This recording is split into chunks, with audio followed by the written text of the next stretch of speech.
네, 여러분 반갑습니다. 우리 또 만나게 되었어요. 자, 우리 역사 시간, 지난 시간에 이어가지고 우리가 이번 시간에는 방금 여러분들 이 팻말에서 봤다시피 신라의 삼국통일에 대해서 공부해 볼 시간을 가져보도록 하겠습니다.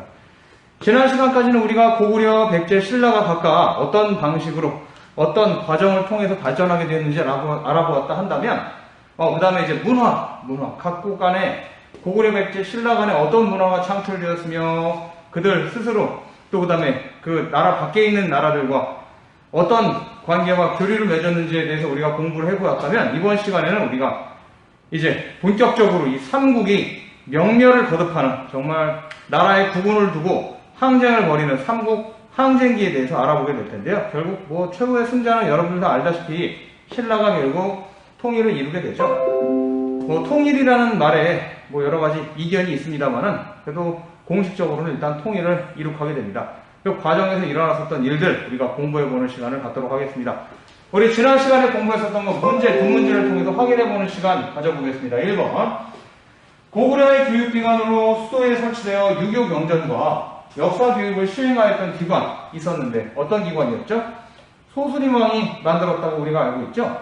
인재를 키워내기 위해서 만들었던 기관 바로 태학이겠죠. 태학. 지금의 우리 대학교들과 대학과 이름이 비슷하죠? 헷갈릴 일이 없을 것입니다. 자, 두 번째, 삼국이 일본의 문화를 전수해준 이유는 무엇일까요? 우리 지난 시간에 다 보았듯이 고구려도 그렇고 백제도 그렇고 신라도 그렇고 일본과 아주 밀접한 교류를 가지고 있었습니다. 왜 그럼 일본 놈들 얄미워 죽겠는데 왜 이렇게 고대에 잘해줬는가? 그 이유는 바로 어떤 이유였는가? 그렇습니다. 삼국 간의 전략적인 경쟁에서 우위를 차지하기 위함이었죠. 물론 이제 백제가 일본과도 가깝긴 했지만 뭐 신라나 고구려도 일본과 좋은 관계를 유지할 필요가 있었어요. 왜냐하면 이제 배후를 튼튼히 하고 그 다음에 최소한이 아니라 최대한 자기 동맹국들이 많으면 많을수록 좋지 않겠습니까? 그래서 일본과 교류를 다 맺고 있었다는 거 알아보셨습니다. 이번 시간에는 아까 예고한 대로 이제 고구려의 대외항쟁 그리고 신라의 삼국통일에 대해서 공부해 보도록 하겠습니다. 신라 삼국통일. 오늘의 목표는 두 가지가 되겠습니다. 고구려의 수나라, 당나라 격퇴 과정과 신라의 통일 과정을 설명할 수 있다. 이게 오늘의 첫 번째 목표가 되겠어요. 두 번째는요. 백제와 고구려의 부흥운동 과정을 설명할 수 있다. 이게 두 번째 목표가 되겠습니다. 신라의 통일에 앞서서 그리고 삼국 간의 항쟁기에 앞서서 우리가 알아둬야 될 거는 그 당시 7세기에 변화하는 국제 정세였어요. 어떤 식으로 변화하고 있었느냐? 자, 다음과 같은 표로 정리해 볼 수 있겠죠? 우리 학습지 한번 꺼내 볼까요? 물론 아까 여러분들 학습 목표 확인할 때 학습지 꺼내셨겠지만 오늘 학습지는 바로 9번 되겠습니다. 9번 봅시다. 변화하는 국제 정세. 이 변화하는 국제정세는 언제 국제정세냐? 바로 7세기의 국제정세가 되겠습니다. 여러분들 7세기라고 한다면 몇 년이 되겠습니까? 600년대 후반부를 7세기라고 볼 수 있겠죠. 여러분들 뭐 20세기, 21세기 헷갈리십니까? 헷갈리실 게 전혀 없습니다. 기원 전은 좀 헷갈리실 수 있겠지만 기원 후의 세기는요. 지금 여러분들이 지금 우리가 살고 있는 혹은 우리가 몇 세기인지 알아야 될 그 시기에 그 연도의 맨 앞자리, 뭐 100자리가 됐건 10자리가 됐건 아니면 뭐 1000자리가 됐건 간에 거기다가 플러스 1만 하시면 돼요. 그럼 한번 해볼까요? 1900년대는 몇 세기겠습니까? 플러스 앞에다가 플러스 1 하니까 20세기가 되겠죠. 그럼 지금 2000년대니까 몇 세기가 되겠습니까? 여러분 지금 몇 세기에 살고 있어요? 21세기에 살고 있죠? 그렇습니다. 그러면 여러분들 600년 되면 몇 세기겠습니까? 플러스 1 하면 7세기가 되겠죠. 그렇습니다.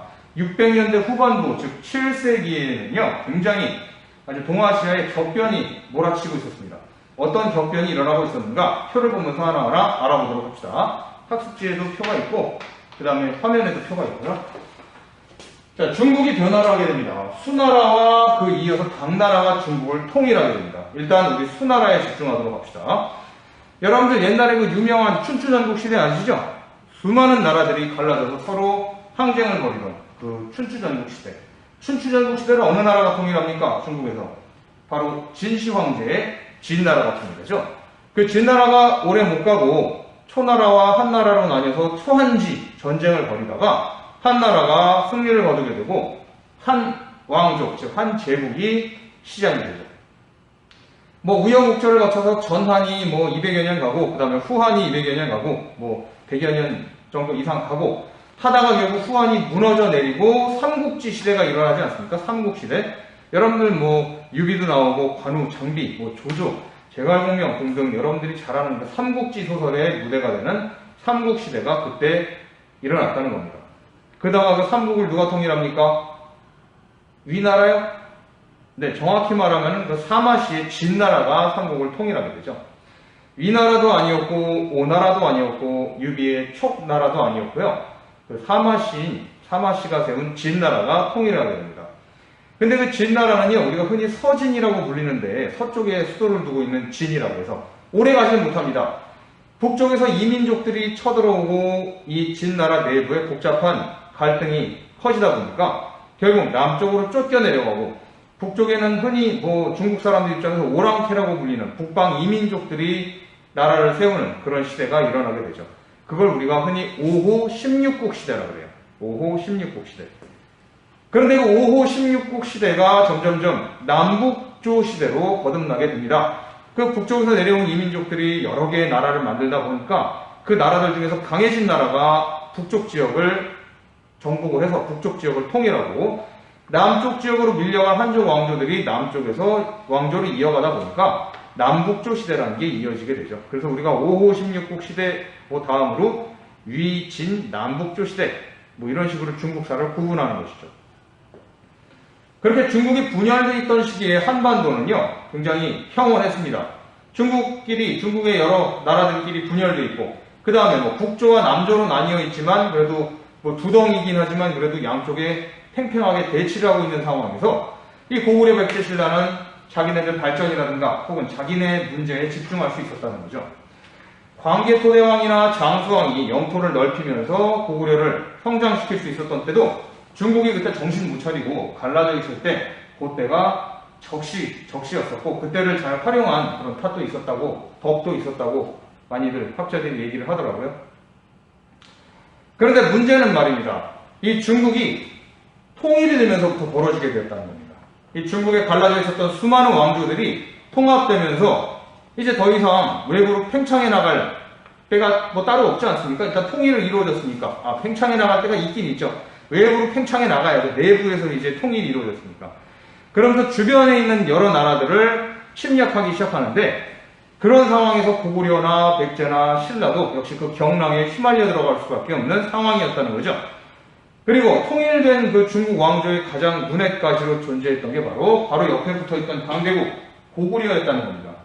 고분고분하지도 않고, 그렇다고 중국에 조공을 갖다 주지도 않고, 그렇다고 뭐 중국 황제한테 조아리지도 않고, 나름대로 이 중원에서 나름대로 중원을 호시탐탐 누리면서 강자로서 거듭나고 있었던 이 고구려를 통일된 이 중국 왕조가 가만둘 리 없겠죠.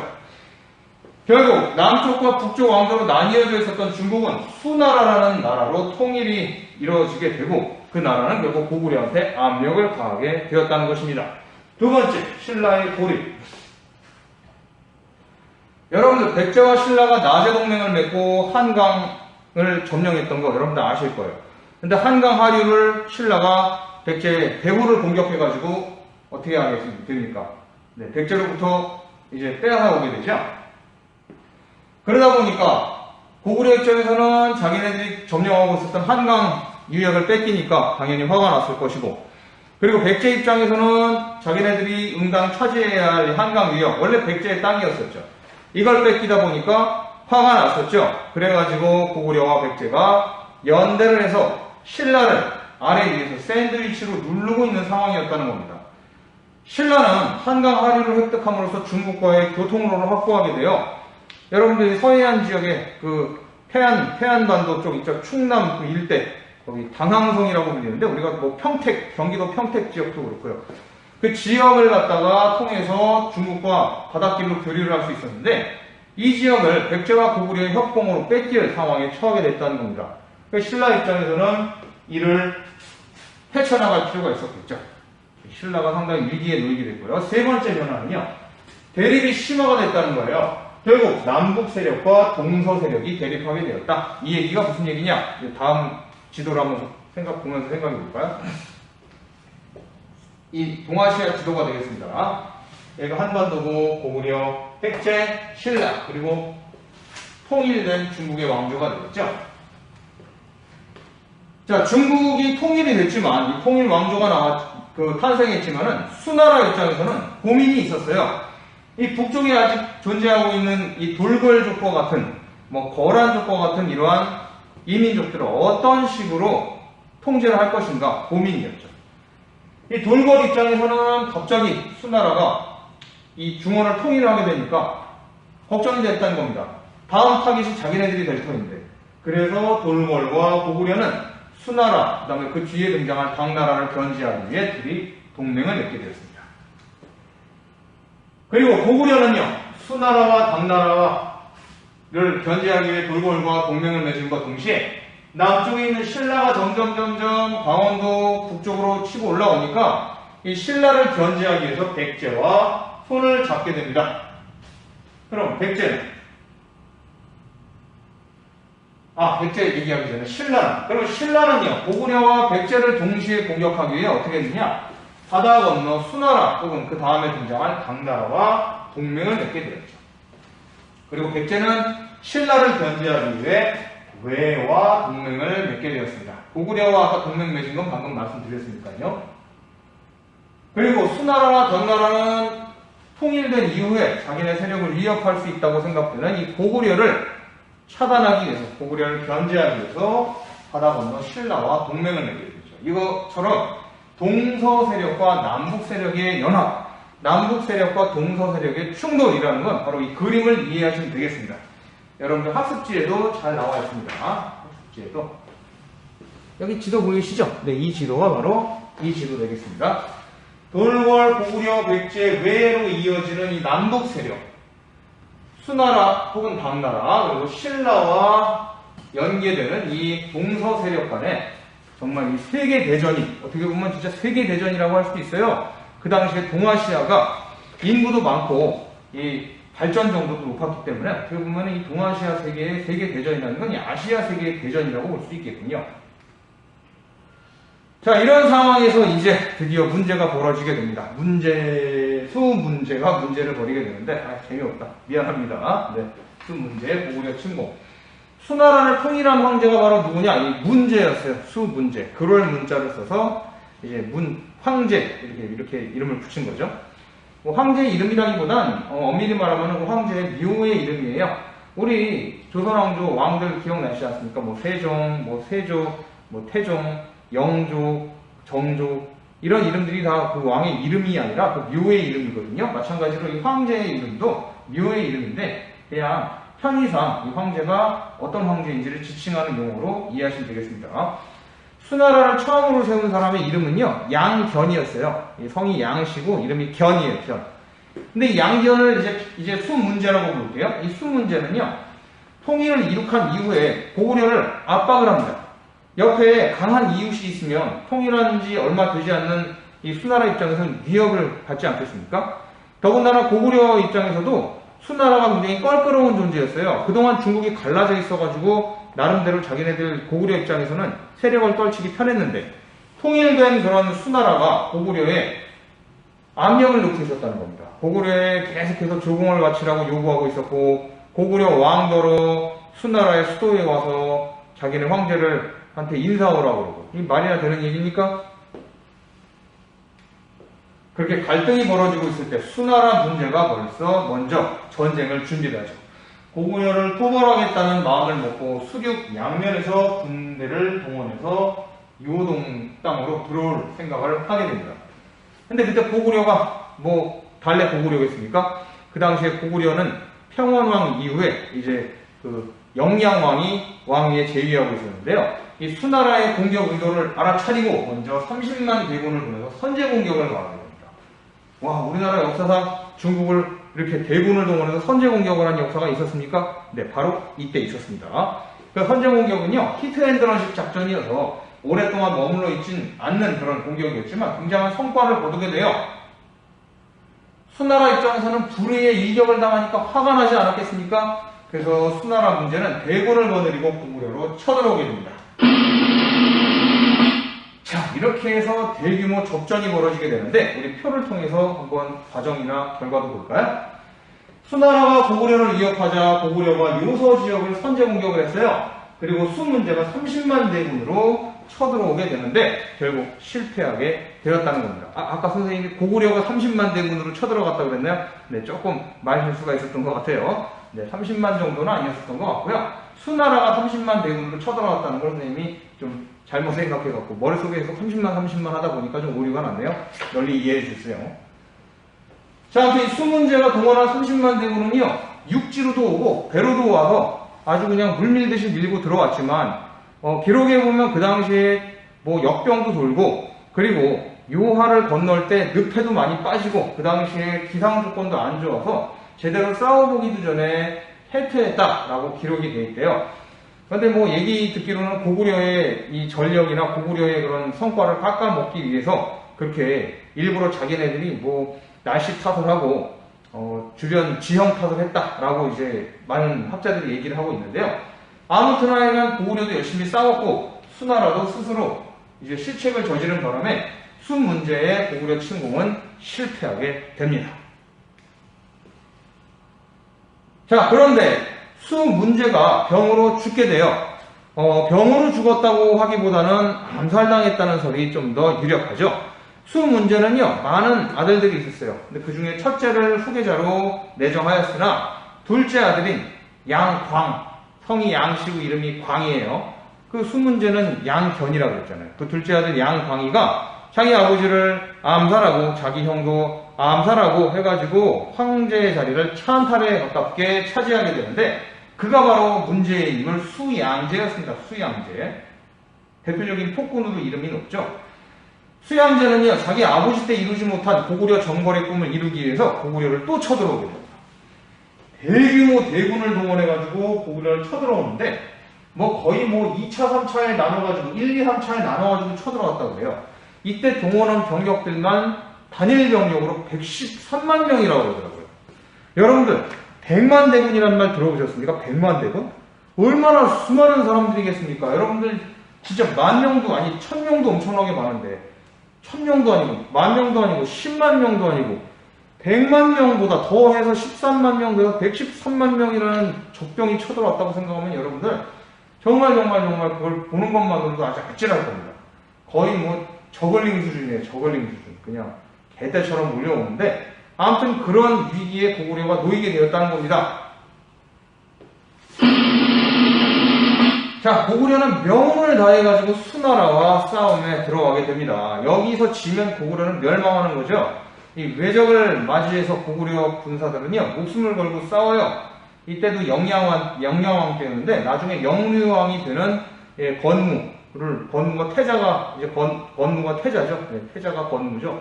이 건무 원수를 비롯해서 이 당시에 수많은 그런 장군들이 활약을 하게 돼요. 이름 없는 그런 백성들도 이 전쟁에서 목숨을 걸고 고구려를 위해 싸우죠. 자, 그런데 고구려의 공격에 신라가 수나라의 지원을 요청을 했다는 거죠. 네, 그래가지고 요 핑계를 삼아갖고 수양제가 쳐들어갔었는데 어떻게 됐느냐? 113만 대군을 이끌고 요동성을 공격했으나 결국 실패하게 되었다. 여기에는 아주 눈부신 접전이 있었습니다. 여러분들 을지문덕 장군이라고 혹시 아십니까? 을지문덕 장군의 살수대첩 기억나십니까? 네, 한번 들어보셨죠? 설명을 해드릴게요. 자, 수나라가 이제 쳐들어왔어요. 이제 고구려에 쳐들어와가지고 계속해서 진군을 해 나가는데 고구려의 성들은 함락될 기미를 보이지 않습니다. 점점 양식만 축내고 수나라 입장에서는 성과도 못 내고 애가 타고 있는 상황이었어요. 그런 상황에서 을지문덕 장군이 고구려가 약한 척하고 이제 협상을 하자고 그 당시에 수나라의 대장이었던 우중문의 처소에 들어가게 되죠. 우중문이라는 사람이 수나라의 사령관이었거든요. 찾아가서 을지문덕 장군이 좀 겸허한 말로 우중문을 좀 진정시키고 우리가 다른 기일 안에 항복을 하겠다라고 거짓으로 이제 그를 좀 이렇게 안심을 시킵니다. 한마디로 이제 수나라의 그런 상황도 좀 염탐을 할 겸 찾아간 거죠.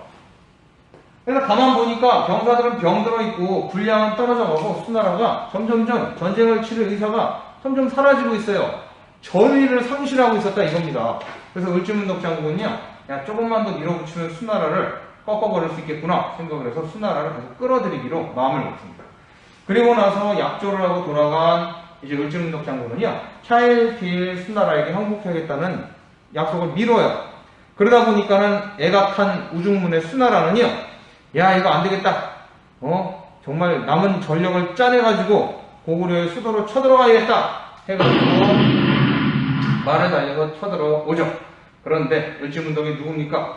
이 수나라 군대가 강을 절반쯤 넘었을 때 그냥 물을 터뜨려갖고 제방을 터뜨려서 수나라 군대를 완전히 수장을 시켜버립니다. 그리고 살아남은 자녀 병력들은 거의 뭐 오리사냥식으로 다 고구려군한테 일방적으로 학살을 당하죠. 이게 그 유명한 살수대첩 되겠습니다. 여러분들 빈칸 동그라미 1번 살수대첩 한번 써볼까요? 오늘의 첫 번째 빈칸이 되겠군요. 살수대첩. 자, 을지문덕이 수양제 30만 대군을 섬멸하게 된 정말 엄청난 전투였어요. 거의 뭐 이 전투로 말미암아 수나라가 멸망했다라고 해도 과언이 아닐 정도였습니다.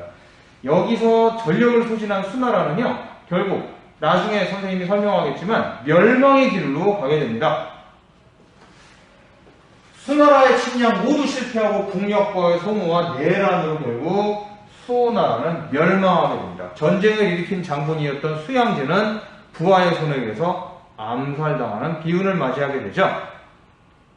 자, 여기까지 보셨으니까 여러분들 영상 한 편 보면서 정리해 볼게요.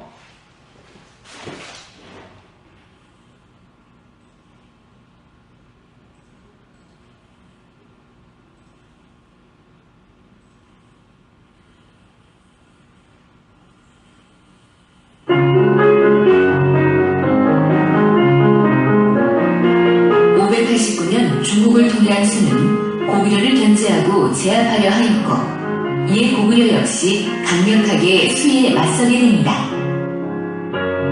고구려와 수의 대치 상황에서 선제 공격을 시작한 것은 고구려였습니다. 고구려의 영향왕은 수의 침입을 막고 전략상의 요지인 요소지방을 먼저 공격하게 되는데요. 이에 반발한 수 문제에 침략이 있었지만 고구려는 이를 물리치게 됩니다. 이렇게 고구려와 수는 6세기의 끝에서 충돌하기 시작했습니다. 그러나 본격적인 고구려와 수의 싸움은 수양제가 즉위하면서부터입니다. 수양제는 천하의 통치자임을 내세우며 고구려를 제압하려 했습니다.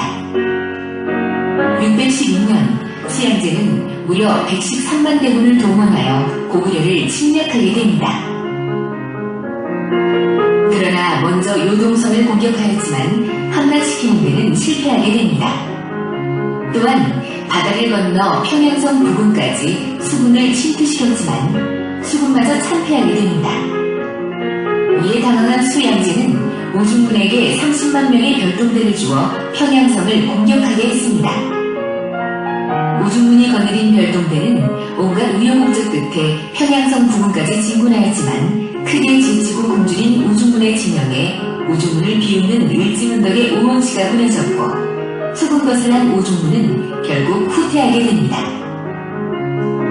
신묘한 계책은 청문을 꿰뚫어 볼 만하고, 오묘한 전술은 땅의 이치를 모조리 알도다. 전쟁에 이겨서 공이 이미 높아졌으니 만족을 알거든 그만 돌아가시구려. 그러나 돌아가는 우중군의 별동대가 살수를 건널 때 고구려군의 파산적인 공격이 이루어집니다. 이 싸움에서 별동대 30만 중에 살아서 돌아간 사람은 겨우 2,700명 정도였다고 합니다. 그야말로 놀라운 고구려군의 승리였고, 이 싸움이 616년 그 유명한 살수대첩입니다.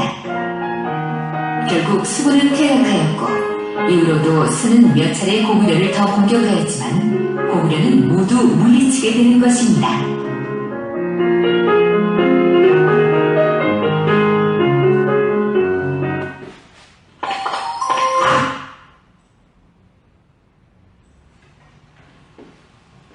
네, 여러분들 잘 보셨죠? 우리 계속 진행해 봅시다.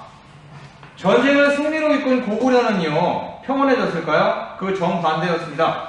일단은 평온해졌었지만 그 직후에 혼란에 빠져들게 되었어요. 특히 권력을 놓고 귀족들 간에 암투가 벌어졌다는 것입니다. 그 당시에 왕이 된 사람은 바로 누구였느냐? 전쟁을 승리로 이끄는데 앞장섰던 건무, 원수, 즉 태자 건무였습니다. 이 사람이 왕위에 오르니 바로 영류왕이 되겠죠. 그 당시에 중국은 수나라가 어떻게 했다고 그랬죠? 망했다고 그랬죠. 수나라가 망한 이후에도 수많은 군웅들이 등장해서 중국의 정권을 차지하기 위해 각축전을 벌였는데요. 여기에서 승리를 거둔 사람이 바로 이연이라는 사람이었어요. 이연. 이 사람이 당나라라는 나라를 세우게 되죠. 당나라. 들어보지 않으셨습니까? 당나라 군대 할 때 당나라. 네, 그 당나라 맞습니다. 그 당나라를 이제 세운 당나라가 이제 드디어 중국을 통일을 하거든요. 그런 상황에서 새롭게 떠오른 이 당나라가 워낙 강대하니까 영유왕은 전쟁을 또다시 겪고 싶은 생각이 없었던 것 같아요. 그래서 그때 귀족들과 함께 온건파의 힘을 좀 많이 실어줬어요. 귀족들 중에서 온건파한테 전쟁을 좀 멀리하고 당나라와 화친을 하는 방향으로 이제 외교 관계를 짜려고 노력을 합니다. 근데 그 반면에 강경파가 있었습니다. 수나라건 당나라건 간에 다 때려 없애야 된다라고 외치던 강경파의 우두머리는 바로 그 유명한 여러분들이 잘 아는 연개소문이었습니다. 자, 연개소문이 뭐 재상도 아니고 그렇다고 뭐 왕족도 아니고 그 영유왕한테 맞선다는 건 상당히 쉽지 않은 일이었어요. 이 연개소문은 비정상적인 방법을 통해 정권을 차지하려고 합니다. 그게 바로 뭘까요? 쿠데타죠. 연개소문은 자기가 이끄는 무리들, 자신을 따르는 무리들을 동원해가지고 무력으로 평양성에 불을 내고 정변을 일으킵니다. 그래야 영유왕을 잡아서 첫 암살하고, 영유왕을 암살하고, 그리고 온건 우선을 펴는 귀족들을 숙청한 이후에 정권을 잡게 되죠. 그리고 영유왕의 조카인 보장왕을 왕으로 세우고 자기가 재상의 자리에 오르게 되니 이게 바로 그 유명한 연개소문의 쿠데타였습니다. 여러분, 강경파인 연개소문이 정권을 잡았으니 이제 고구려는 당나라가 어떻게 지내겠습니까? 사이좋게 지내겠어요? 아니면 싸우겠습니까? 그렇죠. 싸우기 직전까지 가게 됩니다. 표를 볼까요? 초기에는 친선관계를 유지했어요. 그러다가 당나라의 태조 이연이 죽고 그리고 그 다음에 황제 자리를 누가 이어받게 됐냐? 이연의 아들인 이세민이 이어받게 됩니다. 그 이세민이 바로 그 유명한 당나라 태종, 당태종이 되겠죠. 뭐 되게 뛰어났다 그래요. 당태종 이세민은 전쟁에도 아주 뛰어났고 무예도 출중했고 뭐 공부도 잘하고 나름 엄친아였던 것 같아요. 그러다 보니까 이제 꼬장꼬장한 고구려가 마음에 안 들었는지 그 다음에 동아시아의 질서를 새롭게 짜야 될 필요성을 느꼈는지 고구려를 압박하게 됩니다. 여기에 맞서서 고구려는 천리장성을 쌓아서 당나라의 침략에 대비하죠. 자, 우리 동그라미 이번에 천리장성 써볼까요? 천리장성. 천리장성 쓰셨으면 이제 뒷장으로 넘어가겠습니다. 연개소문이 쿠데타를 일으켜서 왕을 죽이고 그리고 보장왕을 세워서 자기가 권력을 쥐었다라는 소문은 당나라까지 들리게 됩니다.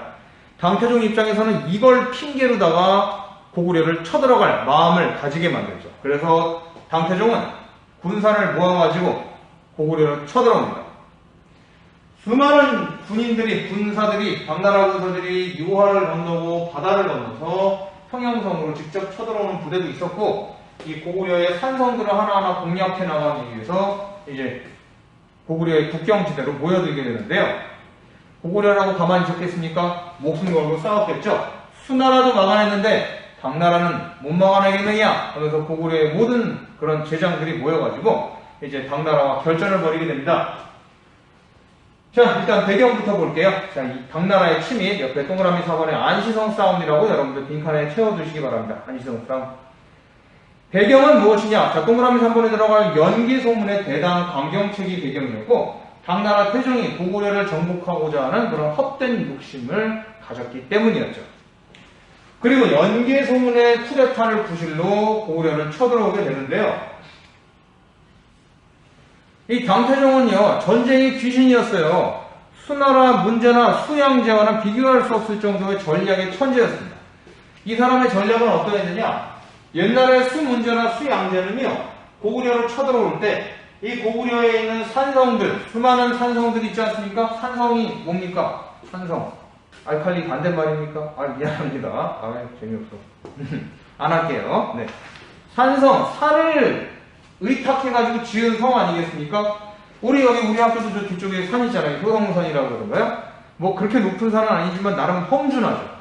높은 데다가 성을 쌓아서 요새를 지어서 아래에 내려다보게 된다면 얼마나 싸움에 유리하겠습니까? 그렇게 생각하시죠, 여러분들? 그 유명한 산성들이 있어요. 대감성, 요동성, 계모성, 현도성, 신성, 그 유명한 안시성까지 말이죠. 이러한 산성 방어 체계가 지금까지 고구려를 국난에서 건져낸 원동력이었었거든요. 그런데 그 이전의 수나라는요, 이러한 산성을 다 무시했습니다. 그냥 산에 군사들이 모여있고, 뭐 적병이 내려오지만 않으면 그냥 내버려두고 그냥 이 샛길로 통과해서 수도인 평양성으로 직행한다. 이게 수나라의 전략이었어요. 그러니까 전쟁에서 졌죠. 그럼 이 산성에 있는 병력들은 지나가는 군사들을 보고만 있겠습니까? 물론 지나갈 때 보고만 있겠죠. 다 지나간 다음에 어떻게 하겠습니까? 길을 막아버릴 겁니다. 길을 막아버리면 보급로가 끊깁니다. 보급로라는 게 뭡니까? 밥줄이죠. 밥줄이 끊겨요. 그럼 밥도 못 먹고, 말들도 뭐 풀을 먹어야지 움직일 거 아니겠습니까? 지금으로 말하면 연료가 되겠죠. 연료가 끊기고 하다 보면은 보급로가 차단된다 이겁니다. 아무리 100만 대군, 200만 대군, 300만 대군이 와봐야 보급로가 끊기면은 그걸로 다 죽는 거예요. 그래서 산성 방어 체제를 무시하고 수도로 앞으로만 달렸던 수나라 군대가 결국 포위당해가지고 끝장나서 나라까지 망해버린 건 다 이유가 있어서였다는 겁니다. 이 당태종 이세민이는요, 머리가 좋았습니다. 여기 있는 산성들을 하나하나 다 쳐 부순 다음에 평양으로 간다라는 게 기본 전략이었어요. 여러분들 각계격파라고 들어보셨습니까? 각 적 부대들을 하나하나 다 깨부수는 전략이죠. 이게 결국에는 안타깝게도 적중을 해서 대감성, 요동성, 계모성, 현도성과 같은 네로라는 그런 성들이 다 함락을 당하고 결국 남아있는 성은 안시성밖에 없었다. 고구려에게. 여기서부터 고구려의 신화가 시작되는 거죠. 지금은 성벽도 많이 깎아서 없어지고 이렇게 풀만 무성하지만 당시에 안시성은 아주 위용을 자랑하는 산성이었다는 겁니다. 여기를 함락하면 이제 넘어서 평양으로 갈 수 있다라는 그런 희망을 가진 당태종은요, 고구려 병사들을 공격했죠. 네, 이 성을 계속 두들겼습니다. 하지만 이 고구려 병사들은요, 굴하지 않았어요. 결국 어떻게 됐습니까? 안시성을 지켜낼 수 있었죠.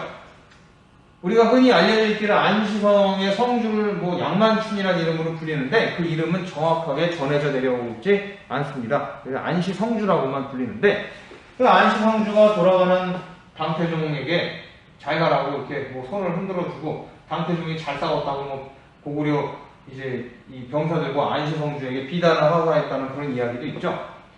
뭐 한간에는 이 안시성주가 화살을 쏴가지고 이 당태종 눈을 다치겠다라는 그런 설도 있고요.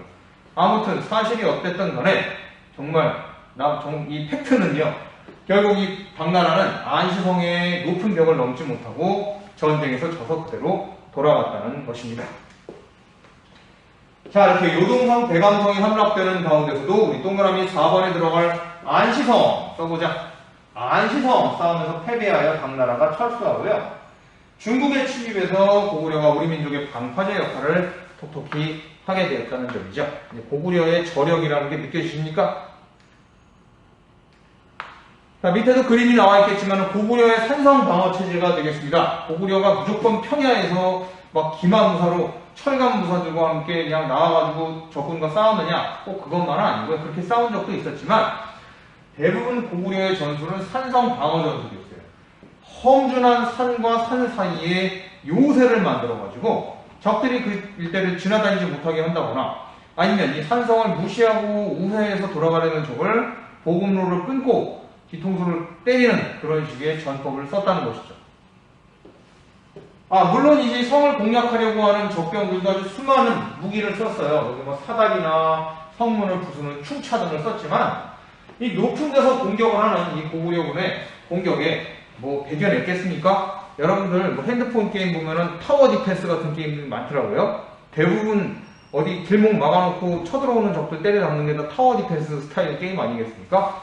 말 그대로 고구려의 주특기는 타워 디펜스였다.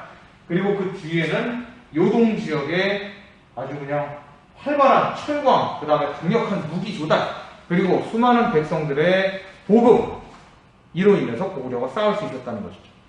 그리고 적이 일단 쳐들어오면은요, 적이 점령할 법한 그런 지역의 마을에는 아무것도 남겨놓지 않았어요. 풀 한 포기, 뭐 쌀 한 톨도 다 남겨놓지 않고 다 태워버렸습니다. 이건 우리가 쉬운 말로 뭐 초토화 전술, 유식한 말로는 청야 전술이라고 해요. 청야 전술. 그냥 이 들을 갖다가 맑게 해버리는 거예요. 그냥 아무것도 없게끔. 적이 사용할 수 있는 거나 아무것도 없게끔 만들어버리는 거죠. 그렇게 해가지고 만들어 놓으면 쳐들어온 적들은요, 양식도 떨어지고, 그 다음에 수비하는 수비병이 버티면 결국에는 지쳐서 돌아갈 수밖에 없는 그런 식으로 만들어버리는 거예요. 이렇게 해서 고구려가 이 수나라와 당나라의 공격을 막아냈다는 것이죠. 여러분들 좀 허리 아프시죠? 네, 목도 아프고. 자, 우리 스트레칭 좀 해봅시다. 팔을 쭉 펴갖고 좌우로 좀 돌려봅시다.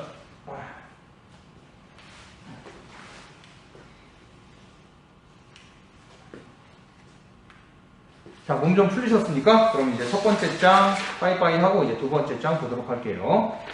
이제 여러분 학습지 9번에 3페이지 보겠습니다. 3페이지. 이제 우리 고구려랑 중국 이야기 끝났으니까 우리 백제랑 신라 이야기 좀 한번 가보도록 할게요. 여기가 더 재밌습니다. 신라의 위기. 진흥왕 때 신라가 점점 북쪽으로 뻗어 올라가서 비석을 그냥 여러 개를 세우고 영토를 확장해 나갔다는 건 여러분들 지난 시간에 공부해서 아실 거예요. 한강 하류 지역을 차지해서 이제 바다를 통해서 중국과도 직접 교류를 할 수 있게끔 이렇게 신라가 발전을 하게 됐죠. 그런데 이윽고 신라가 위기에 놓이게 됩니다. 왜냐? 그 당시에 백제는요, 성왕 이후에 많이 쪼그라들어 있었어요. 그래가지고 신라를 어떻게든지 무너뜨리려고 호시탐탐 노리면서 힘을 모으고 있어요. 그때 왕위에 올라선 사람이 바로 그 유명한 백제의 의자왕이었어요. 의자왕. 여러분들 뭐 백제의 의자왕이라 그러면 백제의 마지막 왕이고 막 굉장히 뭐 삼천궁년이 뭐니 해서 굉장히 환락에 빠졌던 그런 무능한 왕으로 기억하고 있는데, 그건 좀 뭐랄까 정말 이게 사실이 아니다라고 여기서 단언할 수는 없겠지만 사실이 아닐 가능성이 높죠. 의자왕은요, 처음에 즉위했을 때 아주 총명하고도 대단한 왕이었어요. 나라를 어떤 방식으로 발전시킬지에 대한 전략이 있었던 왕입니다.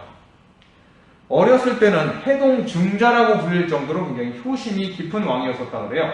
증자가 누구냐면은 옛날 옛적에 공자님의 제자가 증자거든요.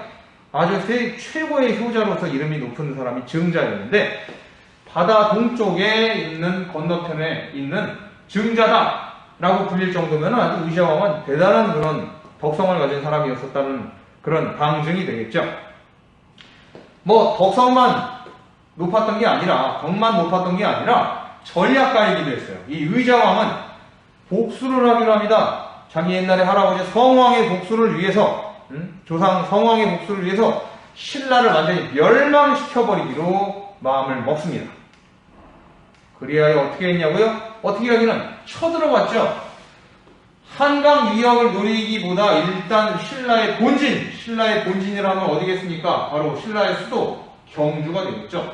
경주로 밀고 들어간다는 게 이 의자왕의 전략이었습니다. 그래서 접경지대인 합천, 고령 지역으로 밀고 올라가게 됩니다. 그리하여 부여에서 출발한, 즉 사비성에서 출발한 백제의 대군은요, 이 신라의 관문이라고 할 수 있는, 신라의 서쪽 관문이라고 할 수 있는 대야성이라는 데를 공격을 해서 함락을 시키게 됩니다. 대야성은요, 이 경주 서쪽에 있는, 어떻게 보면 완전히 관문이에요, 관문. 이 대야성이 뚫리게 되면은 경주까지는요, 거의 고속도로가 펼쳐진다는 겁니다. 완전 하이패스예요, 하이패스. 이 주변에도 요새가 몇 개 있긴 있지만, 이 대야성에 비해서는요, 보잘것없고 병력도 많지 않았다는 거죠. 신라는 이 대야성만 걸어 잠그면 경주는 안전하다라는 마음을 가지고 여기에 수비병력을 총력을 다해가지고 보강을 해놨습니다.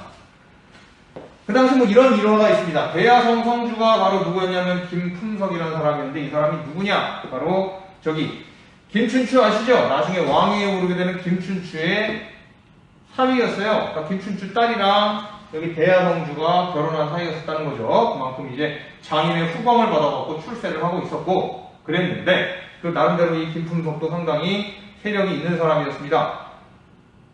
그러니까 이런 대야성 같은 요지에다가 사령관으로 임명을 했겠죠. 신라 입장에서도. 하지만 의자왕은요, 장군 윤충을 비롯해서 수많은 정예병력으로 대야성을 공격했고 결국 이 공격은 성공하여 김품석과 김춘추 딸내미는 다 절단이 나고 그리고 대야성은 백제의 손아귀에 떨어지게 됩니다. 이제 경주까지 일방 통행으로 뻥 뚫리는 건, 고속도로 뚫리는 거는 이제 시간 문제였었다는 거죠.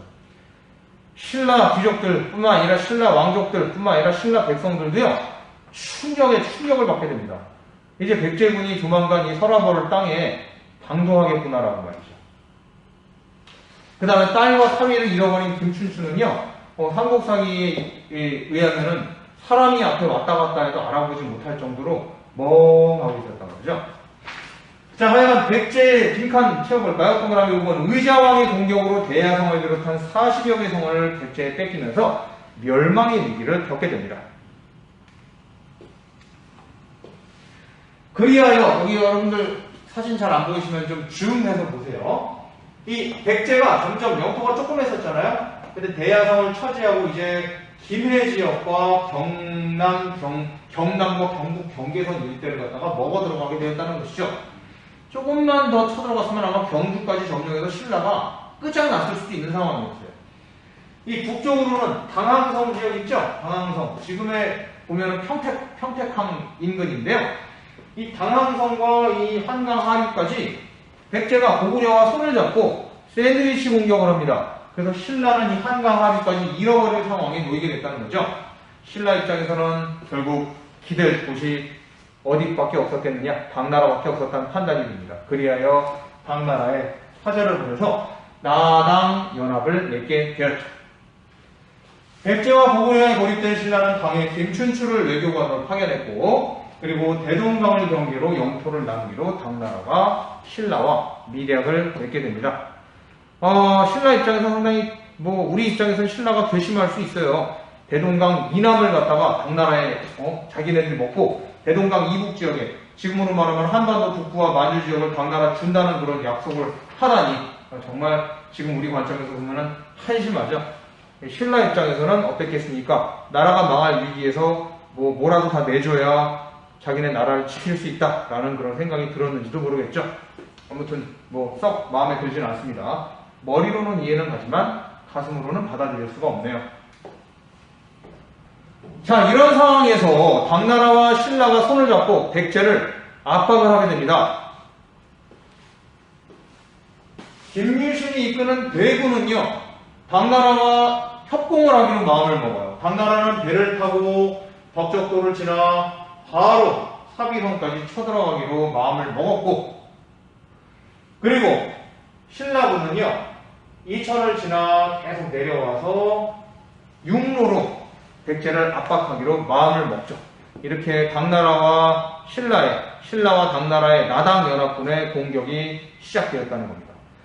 결국 백제에서는 방법이 없었습니다. 정말 그 당시 병력도 정말 부족했고 백제 입장에서는요, 최후의 결전일 수밖에 없다는 생각이 들었어요. 백제는 병력도 부족할 수밖에 없었던 이유가 백제 귀족들이 의자왕에게 잘 협조를 안 해줬어요. 자기네들이 데리고 있는 병력들을 의자왕에게 공여를 하지 않고 그냥 나라가 망하든 말든 관망하는 그런 경우도 있었다고 해요. 그래서 결국 의자왕은 믿을 만한 사람은 결국 누구냐? 계백밖에 없었습니다. 그 당시에 달솔이란 직책을 가지고 있던 계백, 거의 전부라고 할 수 있는 백제의 군인들을 데리고 전쟁에 나가게 되죠. 여러분들 많이 들어보셨을 거예요. 계백은요, 집에 있는 처자식들을 어떻게 했다고 알고 있습니까? 처자식들을 결국 다 죽이고 전쟁터에 나갔다고 우리가 알려져 있죠. 그만큼 전쟁에 앞서갔고 전쟁에 임함에 있어 자기 집에 있는 식구들이 어떻게 될지를 생각한다고 한다면 나중에 전쟁에서 졌을 때 그 식구들이 다 신라나 당나라의 노예로 끌려가게 될 비참한 운명을 맞이하느니 차라리 그냥 내 손에다 죽으라는 그런 비장한 각오로 결국 다 식솔들을 다 스스로 그냥 죽이고 전쟁에 나가게 됩니다. 너무 가슴 아프고 끔찍하지 않습니까? 있어서는 안 될 일이 되겠죠. 자, 영상 한번 볼게요. 백제의 전사들이여! 친구들아!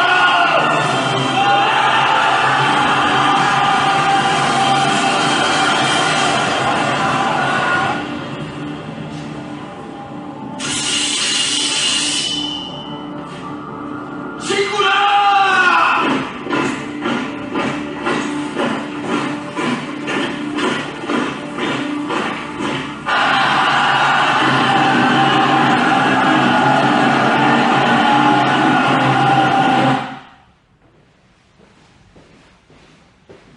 네, 잘 보셨습니다.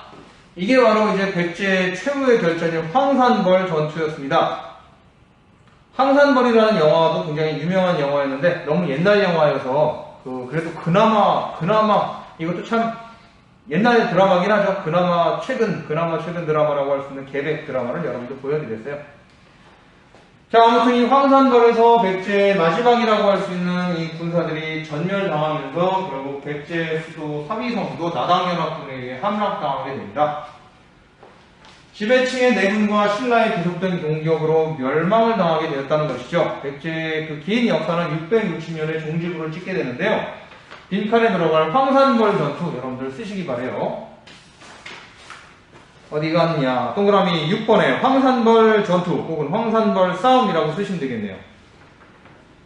결국 계백의 백제군이 패배하면서 당나라 소정방의 13만 대군으로 인해서 사비성이 함락되면서 의자왕도 포로로 잡히고 결국 백제는 멸망의 길을 걷게 됩니다.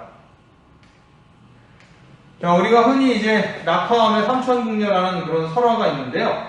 얘가 낙화암 되겠습니다. 이 강이 굉장히 백마강이 굉장히 이게 넓은 가면 보면 넓어요. 넓긴 넓은데 3,000명이 여기다 빠져 죽었을 정도로 넓지는 않아요.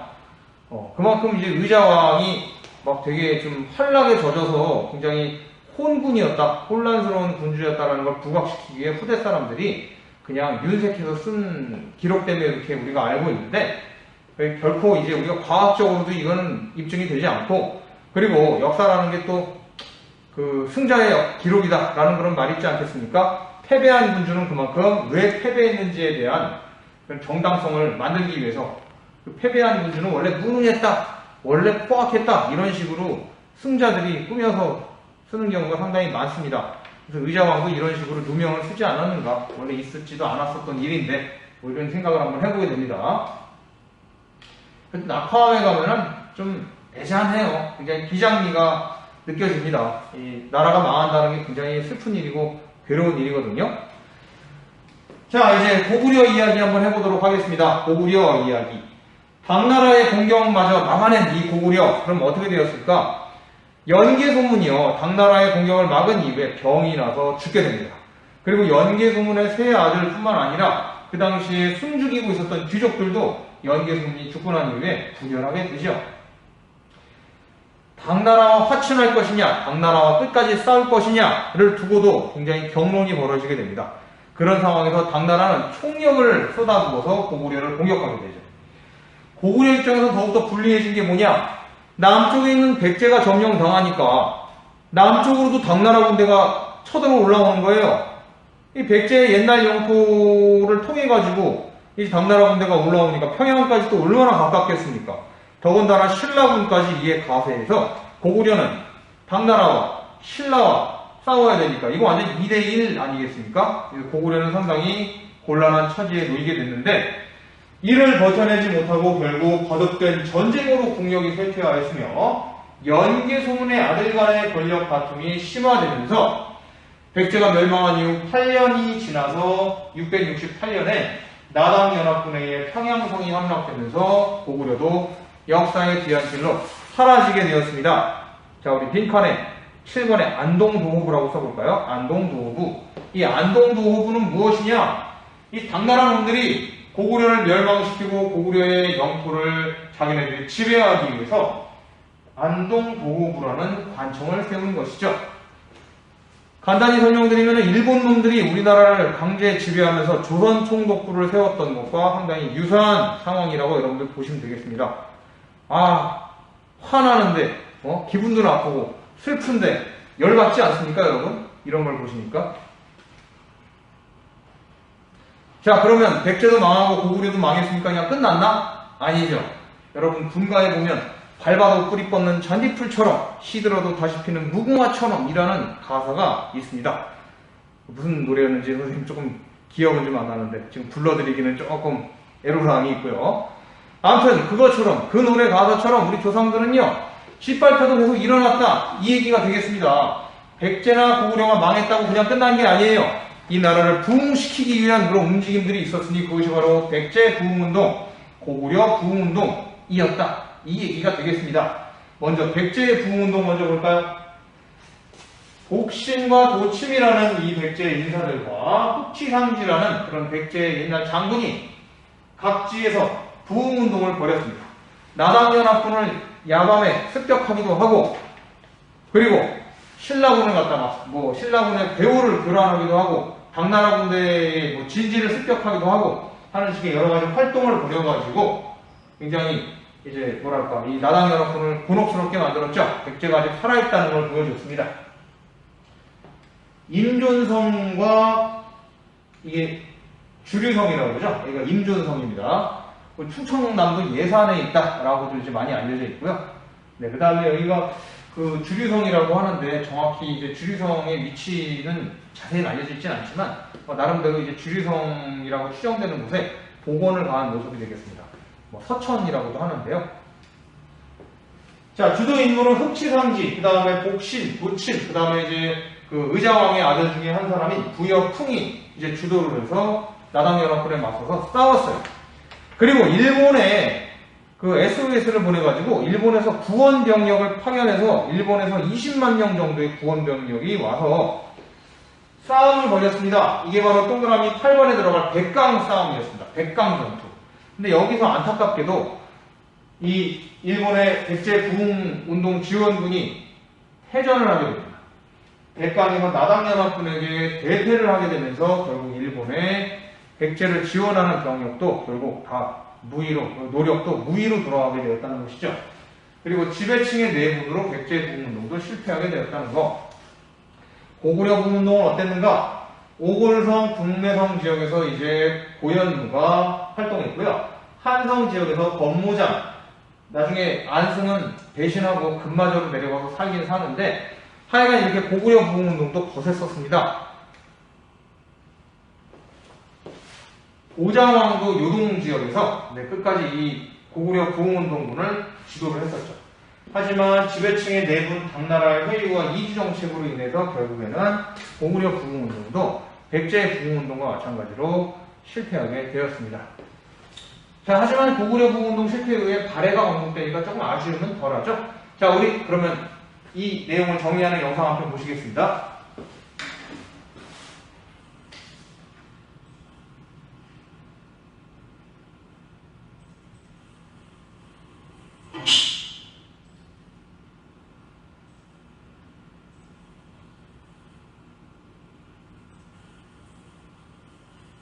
(16차시) 백제 고구려의 부흥운동. 백제를 다시 세웁시다. 나는 임존성에서 군사를 일으키겠어. 백제를 다시 세우기 위해서는 지금 일본에 가 있는 의자왕의 아들 풍을 왕으로 모셔야 합니다. 우린 주류성에서 군사를 일으킬 것이요, 사비성에 있는 나당연합군을 반드시 몰아낼 것이요. 서기 660년 신라와 당나라의 연합군에 의해 백제는 무너지고 말았습니다. 그러나 백성들은 곳곳에서 나라를 되살리기 위한 부흥운동을 일으키게 됩니다. 백제 부흥운동을 이끌었던 대표적인 인물은 흑지상지 장군과 왕족 출신의 복신, 승려 출신의 도침 등이 있습니다. 흑지상지는 임존성에서, 복신과 도침은 주류성에서 백제 부흥운동을 일으켰습니다. 그러나 백제 부흥군을 도우러 온 외의 군대가 금강 하류 백강에서 패하고 지도층의 내분까지 겹치면서 백제 부흥운동은 실패로 끝나고 말았습니다. 우리도 고구려를 다시 세워야 되지 않겠소? 그러려면 먼저 새 왕을 세워야 합니다. 보장왕의 아들 안승을 왕으로 세우면 어떻겠소? 좋습니다. 나는 오골성에 군사를 모으겠소. 난 한성에서 당나라 놈들과 싸우면서 신라의 도움을 구해보겠소. 그런데 신라가 도와줄까요? 대동강 이남의 땅을 신라에게 준다는 약속을 어기고 사만 전체를 집어삼키려 하니 신라도 우리의 요구를 거절하지 못할 것이요. 서기 668년 나당 연합군에 의해 고구려마저 망하게 됩니다. 하지만 백제와 마찬가지로 고구려 유민들이 곳곳에서 군운동을 일으키게 됩니다. 건모장은 보장왕의 아들 안승을 왕으로 받들고 한성에서 당군과 싸우면서 신라의 도움을 요청하게 됩니다. 이에 신라도 백제 옛 땅을 찾기 위해 고구려 부흥운동을 지원하게 됩니다.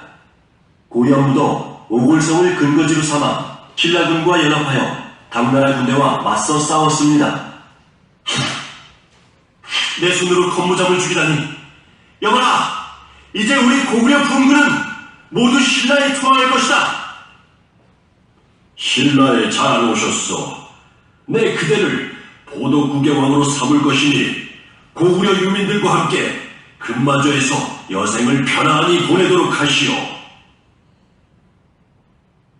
고구려 부흥군 안에서는 안승이 건모장을 죽이는 분열이 생겨 고구려 부흥운동은 실패로 끝나게 됩니다. 이때 안승을 비롯한 부흥군이 모두 신라에 투항하자 신라는 안승을 보도국의 왕으로 받아들여 금마저에 머물도록 하였습니다. 이후에도 요동지방에서는 고구려 유민들이 부흥운동을 계속해가게 됩니다. 당의 압력으로 성공하지는 못했지만 그 유민들 대부분은 발해에 통합되게 됩니다. 네, 잘 그렸습니다.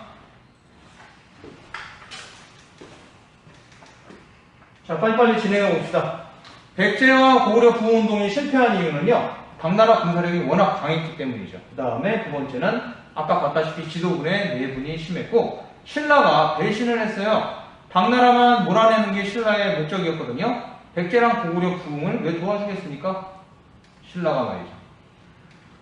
자, 그런 상황에서 이제 백제고 고구려고 다 사라진 상황에서 당나라와 신라만 남았죠. 당나라는 한반도를 다 집어삼키고 싶었고 신라는 그런 당나라를 몰아내고자 했습니다. 그리하여 당나라는요, 고구려의 안동도호부, 백제에는 웅진도독부, 신라에는 계림도독부라는 걸 설치해서 한반도를 집어삼키려고 했어요. 그래서 신라는 이에 맞서서 열심히 싸우게 됩니다. 그리하여 백제의 옛 땅을 회복을 하고 고구려 부흥군과 연합하여 당군을 격퇴하고요. 그리고 사비성을 획득하게 되죠. 그리고 고구려 부흥군을 도와줘서 아까 봤다시피 안승을 보덕국 왕으로 세우고요.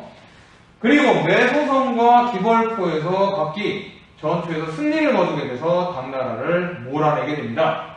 이로써 나당전쟁에서 신라는 승리를 거두게 되고 통일을 676년에 완전히 완성을 하게 되었죠. 신라 통일에는요, 의의가 있고 또 한계가 있어요. 볼까요? 민족 최초의 통일이었으며 민족문화 발달의 밑바탕이 되었다는 겁니다. 그리고 마지막에 당나라를 어떻게 했어요? 몰아냈죠? 이 나당전쟁에서 승리함으로써 정말 자주적인 성격을 보여줬다는 그런 의의가 있죠. 그리고 한계도 있었습니다. 동그라미 9번에 들어갈 거. 어떤 나라를 끌어들였습니까? 당나라를 끌어들였죠? 외세를 끌어들여서 자민족의 국가를 침략했다라는 그런 한계를 가지고 있고요. 그리고 안타깝게도 당나라에 의해서 고구려의 옛 땅을 다 뺏기게 되었죠.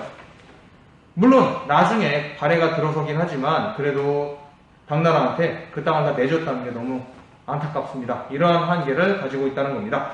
자, 우리 심화 문제와 실전 문제 풀면서 마무리 지어보겠습니다. 자, 여러분들 시간 잠깐 멈추고 한번 풀어보세요. 네, 다 푸셨습니까? 그러면 한번 같이 맞춰봅시다. 자, 이번 강의가 좀 너무 길죠? 네, 내용이 너무 많아서 그래요. 자, 심화 문제 함께 풀어봅시다. 심화 문제. 1번 뭐예요? 신라는 고구려의 힘을 빌리고자 했으나 실패하고 어느 나라에? 네, 당나라가 되겠죠? 당나라. 2번 계백이 이끄는 백제군은 어디에서 김유신의 신라군에게 패했습니까? 바로 황산벌이죠. 자, 3번 보겠습니다. 나당연합군은 누구 사후에 권력투쟁으로 혼란해진 고구려를 멸망시켰나요? 바로 연개소문 되겠습니다. 아, 쉽다. 자, 마지막 4번. 백제 고구려가 멸망한 이후에도 유민들은 꾸준히 뭘 일으켰다? 바로 부흥운동을 일으켰다.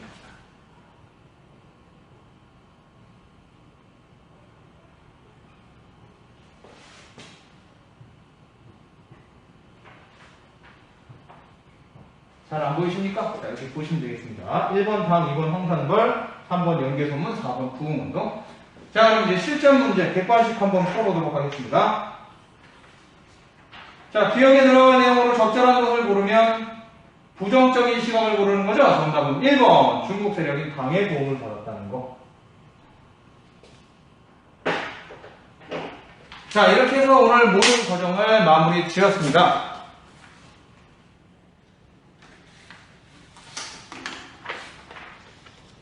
그럼 다음 시간에 배울 내용 선생님이 설명해 드려야죠. 자, 다음 시간엔 요거 배울 거예요. 다음 시간에는 통일신라의 발전과 문화에 대해서 공부해 보도록 하겠습니다. 여러분들 정말 고생 많으셨습니다. 우리 다음 시간에 또 만납시다. 안녕.